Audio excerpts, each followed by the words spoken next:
Hello, welcome to Africa Network. Please kindly subscribe to our channel to support us. In this video, we are bringing you a story about some Fulani kidnappers who were nabbed in the Banda-Nkwanta Central Mosque on 28 June 2021. These Fulani men have been operating within the Savanna region and also in the Northern region. CTFM made a report on this same story on February 2021. And what these Fulani kidnappers do is that they kidnap their own Fulani men, that is their own rich Fulani men.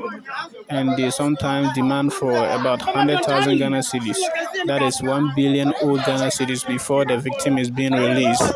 So likely, these kidnappers were nabbed in the Banda-Nkwanta Central Mosque with heavy weapons. The town people mobilized themselves and they were able to nab 4 of them and 2 were able to escape. They were later handed to the Bole Police Command and they are now under investigation. Their weapons have been seized.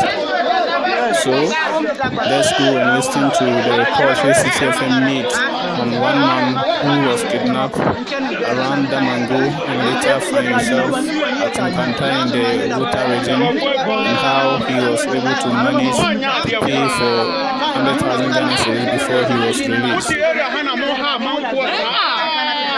A 45-year-old cattle owner, who was kidnapped in Bimbilla in the Nanamba North municipality of the Northern region, has been freed after a ransom of Ghs 100,000 was paid to persons who allegedly kidnapped him.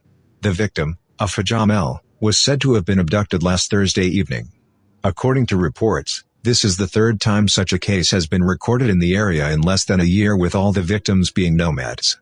Jamel, a Bimbilla resident, is married to 2 wives and has 6 children.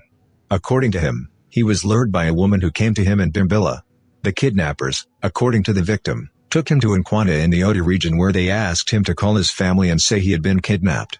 Jamel added that he was tortured and was released after his family paid the ransom. "I was seriously tortured, and I pleaded with my people to do all that they could to raise the money to save me. They took me to Nkwanta area and that is where they live. They are my own people, Fulanis. His cattle were sold in order to raise the money for the ransom.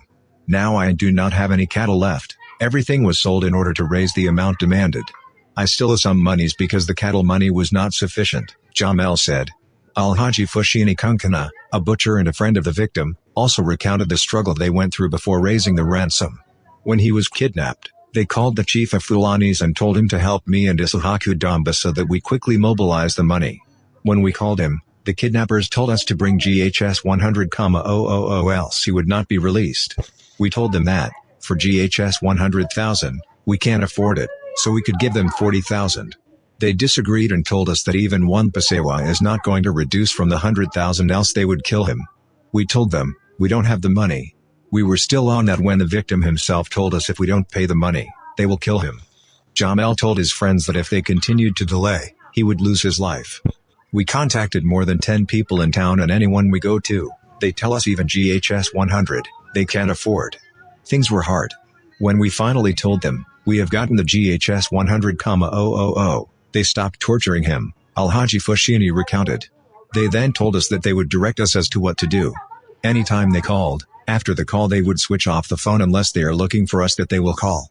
They told us to give the money to 2 Fulani guys in town to bring it to Damanko. From Damanko, they further instructed them to go to Nkwanta. The people are around Nkwanta in the Odi region along the Togo lane." Alhaji Fulani added that they could not report to the police because the kidnappers were monitoring their activities. "We reported it to the police on our own. But the Fulani family didn't want us to report it because it's like the kidnappers were monitoring us and every move we make they know. It's like some of the kidnappers are with us and everything we do the members within us inform the kidnappers on our move." The acting municipal chief executive for Bimbilla, Abdullah Yaqub, assured that some measures are being taken to tackle the insecurity. "As part of the measures we are taking, because this is becoming rampant in the municipality, we are going to hold a joint music and district meeting on Thursday to discuss the issue before it gets out of hands." City Newsroom.